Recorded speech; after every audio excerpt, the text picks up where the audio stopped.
иман деген Алла тәбәрәка ва тағаланың шәриксіз, ғайыпсыз бірлігіне, барлығына.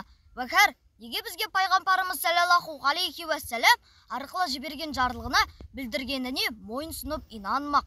Енді бұл иман дерлік инануға екі түрлі нәрсе керек. Әуел не нәрсеге иман келтірсе, соның хақтығына ақылы бірлән дәлел жүргізерлік болып, ақылы дәлел испат қыларға жараса, мұны якини иман десек керек. Екінші кітаптан оқу бірлән, яки молдалардан есту бірлән иман келтіріп, сол иман келтірген нәрсесіне соншалық беріктік керек. Біреу өлтіремін деп қорқытса да, мың кісі мың түрлі іс көрсетсе де, соған айнып, көңілі қозғалмастай берік боларға керек.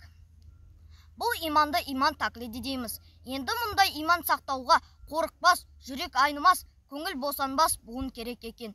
Якини иманы бар деуге, ғылымы жоқ, тақлиди иманы бар деуге беріктігі жоқ. Я алдағанға, я азғырғанға, я бір пайдаланғанға қарап ақты қара деп, я қараны ақ деп, я өтірікті шын деп ант ететұғын кісіні не дейміз?